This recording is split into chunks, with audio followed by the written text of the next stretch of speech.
Ladies and gentlemen, let us give a warm welcome to the Holy Chuckle! Thank you in the back, thank you inside, you right there, thank you. We back. Welcome back to the Holy Chuckle. From 2020 when we first started, but got canceled after 2 shows due to low views and ratings.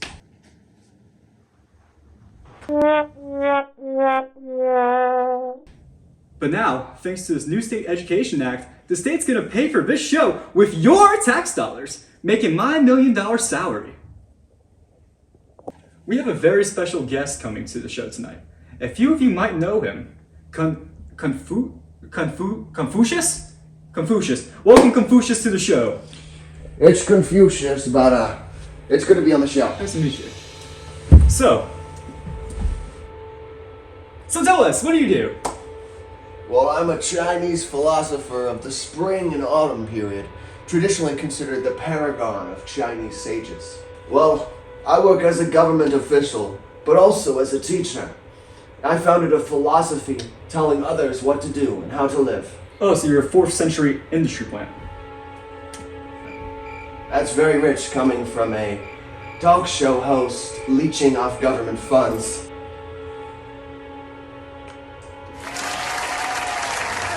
Anyways, many consider me to be the transmitter of forgotten values from earlier times. You know, I have a friend that does maintenance, and he works on television transmitter towers, some of which are more than 1,000 feet in height. He doesn't always wear a safety harness when climbing. You know, he really doesn't, grasp the gravity of the situation. Yeah, sure. Speaking of the gravity of the situation, that's the reason I started Confucianism. While the Eastern Zhou dynasties fought among different states to gain power, I realized that there were moral issues within our society. To remedy these issues, I sat developing a code to restore order to society. I pondered in developing ideas of loyalty, trustworthiness, and respect of the elderly. I asked myself, are people capable of attaining these and other virtues through education? Of course they could! In this belief, I developed the central ethical principle of Confucianism. Do not do to others what you do not want done to yourself. This ethic is incredibly important to achieve harmony, the most important social value. With this, I shall emphasize mercy, order within society, and the fulfillment of responsibility.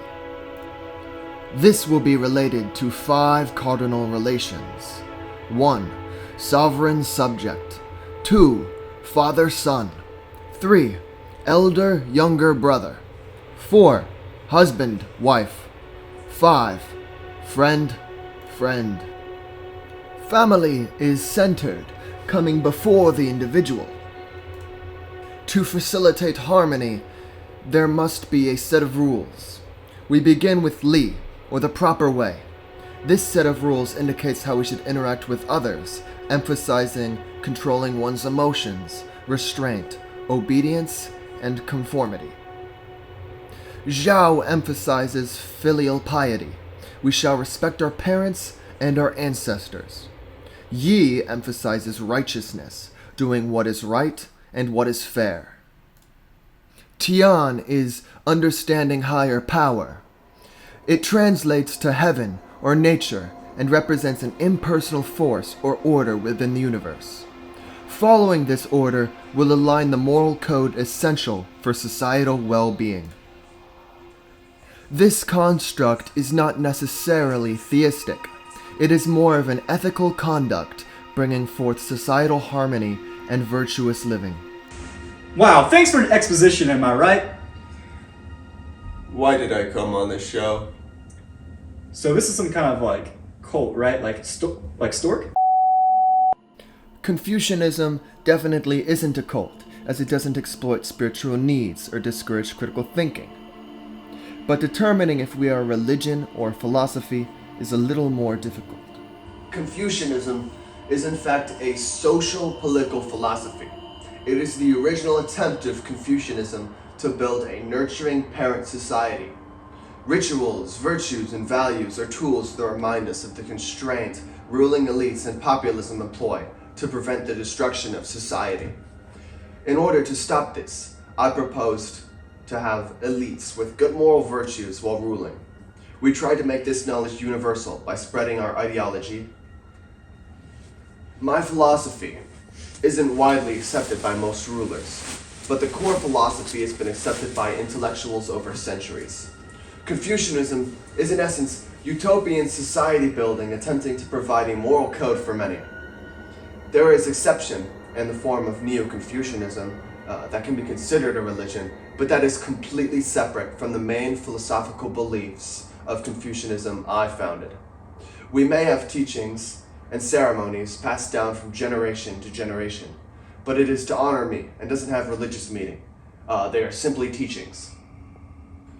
We don't have conversions to Confucianism, sacred places, or sacred meeting times, so we aren't a religion.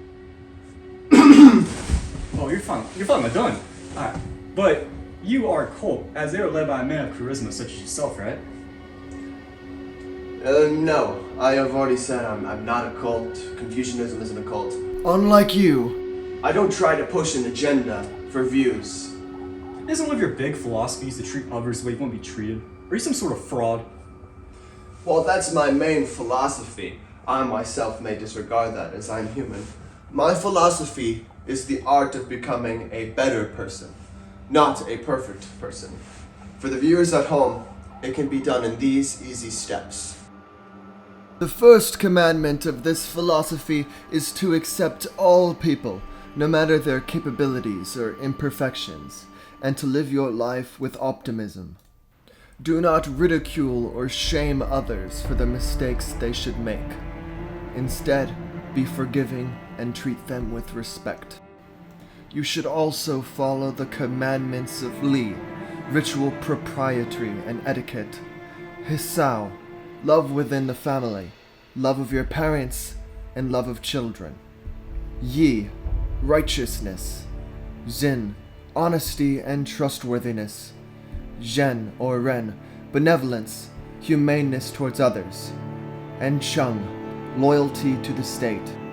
We must dedicate ourselves to obtaining freedom from ignorance. Confucianism embraces meritocracy, with the hard-working being rewarded and the lazy being overlooked. This practice helped to mitigate corruption for centuries. Use the analects that I have written to guide you on your journey, detailing etiquette and proper behavior within society. The best part about Confucianism is that it can be conducted anywhere.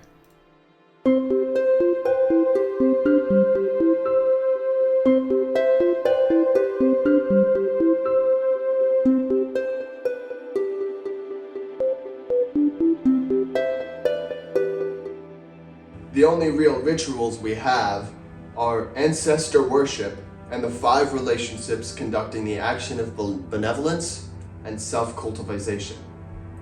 Our ritual isn't a formalized activity. It governs greetings and conversations, harmonizing the world. You can recognize us by 3 symbols. The yin and the yang, representing balance between the forces in nature. The Chinese symbol for Confucius, representing stillness, dignity, harmony.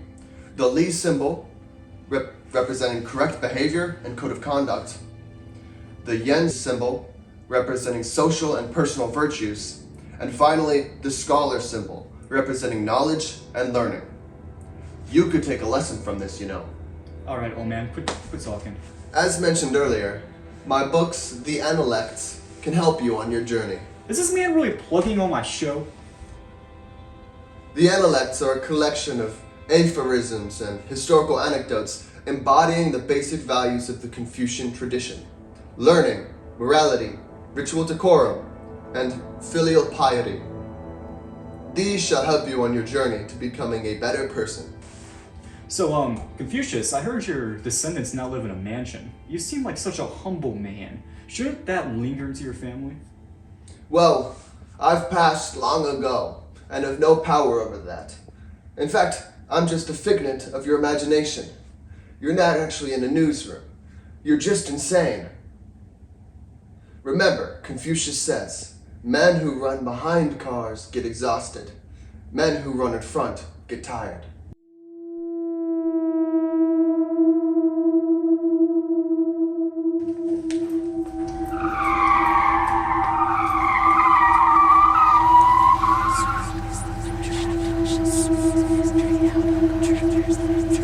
Wake up.